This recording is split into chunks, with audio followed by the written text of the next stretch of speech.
जंगल में टुनटुनी और भूरी नाम की दो चिड़िया बहनें रहा करती थीं। दोनों बहनों का स्वभाव एक दूसरे से काफी अलग था। भूरी चिड़िया घमंडी और लालची थी, लेकिन टुनटुनी चिड़िया शांत और सबकी मदद करती थी। उनके पिता की मौत हो चुकी थी। एक दिन उनकी माँ टुनटुनी से कहती है, अरे बिटिया, मैंने तेरे लिए रिश्ता देखा है। वो कबूतर बहुत ही अच्छा है, मेरी सहेली का बेटा है और बैंक में मैनेजर का काम करता है। अच्छी पगार मिलती है, तुझे बहुत खुश रखेगा। मेरे इस फैसले से तू खुश है ना बेटी? हाँ माँ, तुमने मेरे लिए जो सोचा है अच्छा ही सोचा होगा। अगले दिन बबली कबूतरी अपने बेटे बंटी कबूतर के साथ टुनटुनी चिड़िया को देखने के लिए आती है।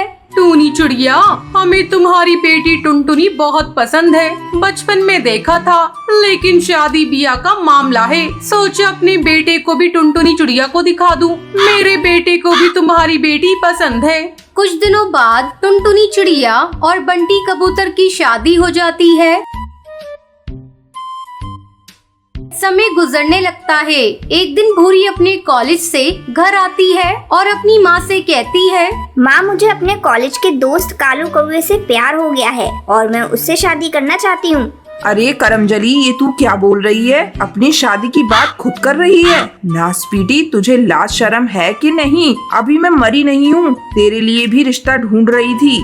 मुझे पता है तुम मेरे लिए कैसा रिश्ता ढूंढोगी। दीदी के लिए ढूंढा है ना, 2 कौड़ी का रिश्ता। मुझे नहीं करनी गरीब घर में शादी, मुझे तो अमीर घर की बहू बनकर जाना है। तुम्हें पता है कालू कौवे के पास कितना धन दौलत है? उसके पिता की 4 फैक्ट्रियां हैं शहर में और घर तो बिल्कुल महलों जैसा है। उसके घर में कई नौकर चाकर काम करते हैं। मुझे तो कालू कौवे से ही शादी करनी है, चाहे तुम्हारी मर्जी से या तुम्हारे बगैर मर्जी के, मुझे कोई फर्क नहीं पड़ता। नासपीटी कुलक्षणी, अगर तूने उस कलुए से शादी की बात कर ही ली है तो मुझसे पूछने की क्या जरूरत? तू जिससे कहेगी मैं उसे तेरी शादी करा दूंगी। और इस तरह भूरी चिड़िया की शादी कालू कौवे से हो जाती है।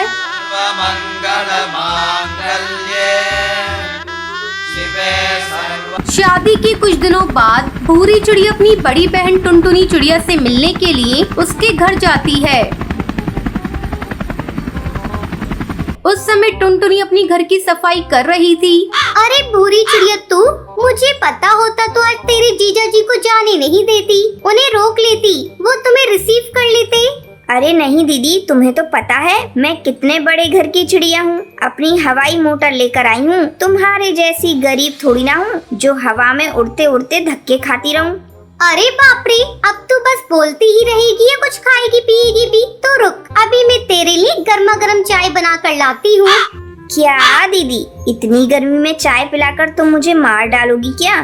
ये तू कैसी बातें कर रही है भूरी? मेरे पास फ्रिज नहीं है ना, इसलिए मैं तुझे ठंडी कोल्ड ड्रिंक नहीं पिला सकती। ये सब छोड़ो दीदी, पहले जाकर तुम फ्रेश हो लो। अभी अभी तुमने घर की सफाई की है ना, तुम्हारे शरीर से बदबू आ रही है। मुझे तो ये सब करने की आदत नहीं। मेरे घर तो सैकड़ों नौकर चाकर हैं, मैं तो बस बैठे बैठे ऑर्डर करती हूँ। अच्छा भूरी, मैं अभी फ्रेश होकर आती हूँ। टुनटुनी चिड़िया फ्रेश होने के लिए चली जाती है। उसके जाने के बाद भूरी चिड़िया टुनटुनी चिड़िया के पूरे घर को देखने लगती है। हे भगवान, पता नहीं ये दीदी ऐसे टूटे फूटे घर में कैसे रहती हैं। छी, मैं तो ऐसे घर में 1 मिनट भी ना रहूं। तभी टुनटुनी चिड़िया चाय नाश्ता लेकर आ जाती है। ये ले भूरी चिड़िया, चाय पी ले। दीदी मैं तो हैरान हूँ, तुम ऐसे कैसे रह लेती हो? कहो तो मैं तुम्हारे लिए एक बड़े घर की व्यवस्था करा दूं। भूरी, तो इस तरह मेरी गरीबी का मजाक मत उड़ा। मैं अपने पति के साथ बहुत खुश हूँ। अगर तुझे मेरा घर पसंद नहीं तो यहाँ मत आया कर। अपनी बहन की ये बातें सुनकर भूरी चिड़िया को अपनी गलती का एहसास होता है। दीदी मुझे माफ कर दो, मैंने अपने अमीरी के घमंड में आपके दिल को ठेस पहुंचाई है। आज के बाद से मैं किसी को अपनी अमीरी का घमंड नहीं दिखाऊंगी। उसके बाद दोनों बहनें एक दूसरे के गले मिल जाती हैं और खुशी खुशी अपनी अपनी जिंदगी बिताने लगती हैं।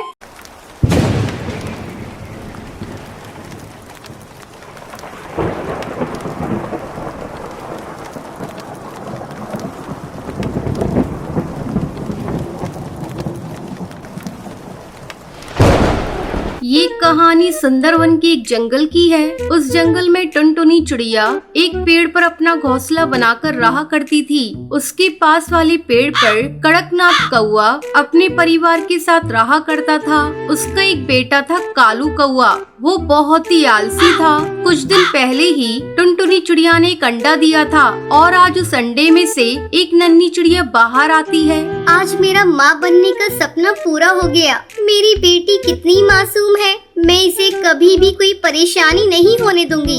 इसी तरह कुछ दिन गुजर जाते हैं। एक दिन टुनटुनी चिड़िया भोजन की तलाश में जा रही थी। तभी कालू कौआ उसके घोंसले के पास आता है। अरे कालू भैया, अच्छा हुआ जो तुम आ गए। मैं अभी आपके पास ही आने वाली थी। क्यों, क्या हुआ? कालू भैया, मैं भोजन की तलाश में जा रही हूँ। आप मेरी बच्ची का ख्याल रखिएगा, मैं अभी आ जाऊंगी।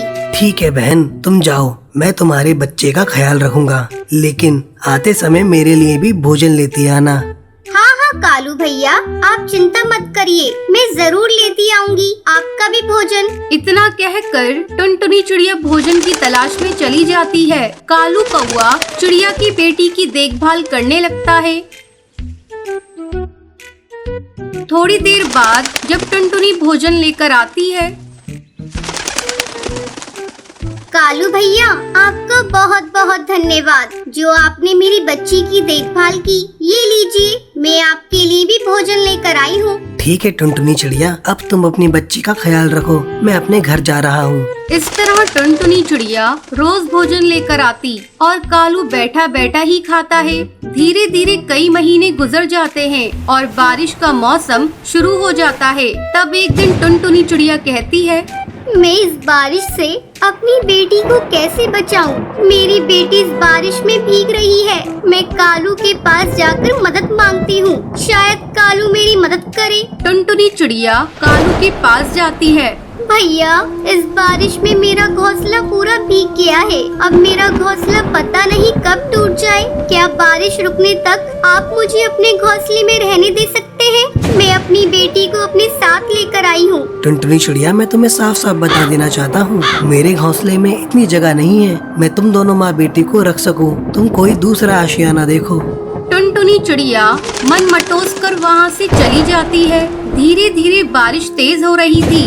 अचानक टुनटुनी चिड़िया को एक पेड़ में बड़ा सा सुराख दिखाई देता है। टुनटुनी चिड़िया अपनी बेटी को लेकर उस सुराख में छुप जाती है। सुबह हो जाती है लेकिन बारिश नहीं थमती। टुनटुनी चिड़िया अपने घोंसले की मरम्मत करने लगती है। अब टुनटुनी चिड़िया का घर बारिश में भीगने से बच जाता है।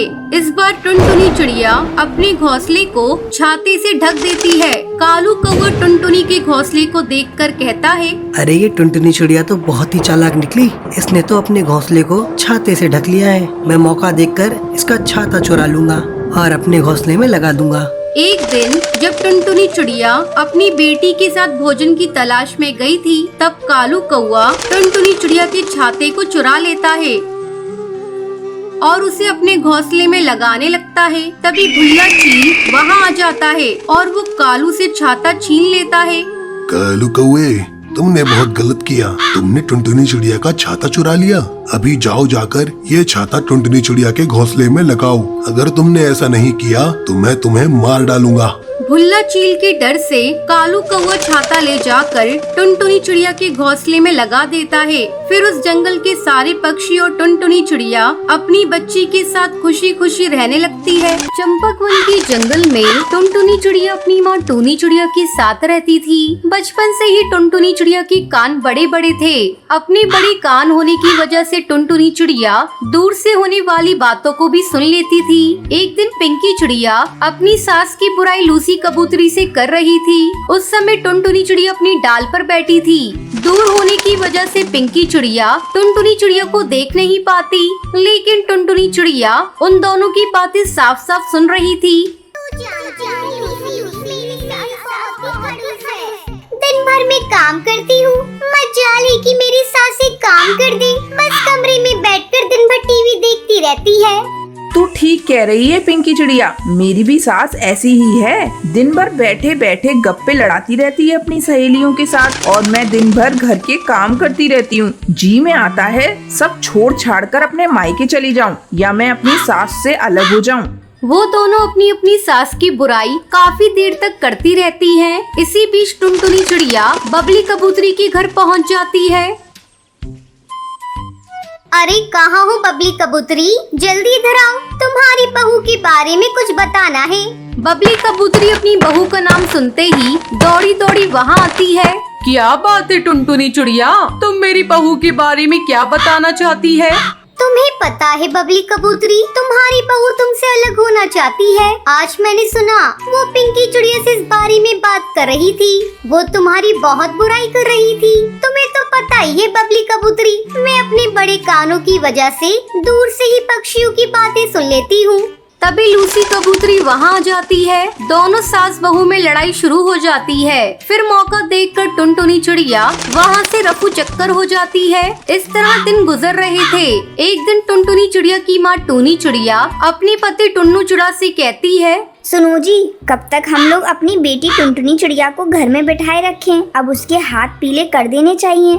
मैं भी यही चाहता हूँ टुनटुनी चिड़िया कि जल्दी से शादी हो जाए, पर क्या करूँ, जहाँ भी जाता हूँ सभी टुनटुनी चिड़िया के लंबे कानों की वजह से मना कर देते हैं। अब सब ऊपर वाले के हाथ में है, जब उसकी मर्जी होगी तब हमारी टुनटुनी की शादी हो जाएगी।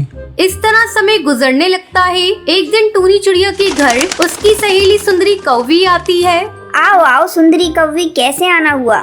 क्या बताऊं टूनी चिड़िया, मैं अपने बेटे कालू कौवे के लिए कोई संस्कारी चिड़िया ढूंढ रही हूँ। तुझे तो पता है आजकल की मॉडर्न चिड़िया के बारे में, शादी करके आते ही घर में आग लगाना शुरू कर देती हैं। अचानक मुझे तेरी बेटी टुनटुनी चिड़िया की याद आई, सो मैं तेरे पास चली आई। मैं टुनटुनी चिड़िया को अपने घर की बहू बनाना चाहती हूँ। लेकिन सुंदरी कौवी, तुझे तो पता है मेरी बेटी टुनटुनी चिड़िया के कान बड़े बड़े हैं। तुझे उसके कानों से कोई परेशानी नहीं है तो मैं इस रिश्ते के लिए तैयार हूँ। मुझे कोई ऐतराज नहीं टूनी चिड़िया, मुझे तो बस संस्कारी बहू चाहिए। कुछ दिनों के बाद टुनटुनी चिड़िया और कालू कौवी की शादी हो जाती है। टुनटुनी चिड़िया अपने ससुराल में बहुत खुश थी। एक दिन उसकी सास उससे कहती है, टुनटुनी बहू चल आज चलकर शॉपिंग करते हैं, बहुत दिन हो गए शॉपिंग करने नहीं गए। दोनों सास बहू शॉपिंग के लिए जाने लगती हैं। जैसे ही वो घोंसले से बाहर निकलती है, टुनटुनी चिड़िया को कुछ आवाजें सुनाई देती हैं। दो पक्षी आपस में बातें कर रहे थे कि आज वो लोग बाजार में दंगा करेंगे। टुनटुनी अपनी सास से कहती है, माँ जी, आज बाजार में दंगा होने वाला है, हम लोग शॉपिंग करने फिर कभी चलेंगे। अरे टुनटुनी चिड़िया, तू पागल हो गई है क्या? ये क्या अनाप शनाप बोल रही है? तुझे कैसे पता आज जंगल के बाजार में दंगा होने वाला है? माँ जी, आपको तो पता ही मेरे कान बड़े बड़े हैं, मैं दूर की बातों को सुन लेती हूँ। अब ज्यादा बहस मत करिए, जल्दी घर के अंदर चलिए। दोनों सास बहू घोंसले के अंदर चली जाती हैं। थोड़ी देर बाद कालू कौवे का फोन आता है। वो बताता है कि बाजार में दंगा हो गया है, काफी पक्षी मारे गए हैं। जब सुंदरी कौवी अपने बेटे के मुंह से बात सुनती है तो वो टुनटुनी चिड़िया को धन्यवाद देती है। इस तरह टुनटुनी चिड़िया आने वाले खतरे से पहले ही सभी को आगाह कर देती थी। वो अपने बड़े कान देने के लिए भगवान का शुक्रिया अदा करती है और खुशी खुशी अपना जीवन बिताने लगती है।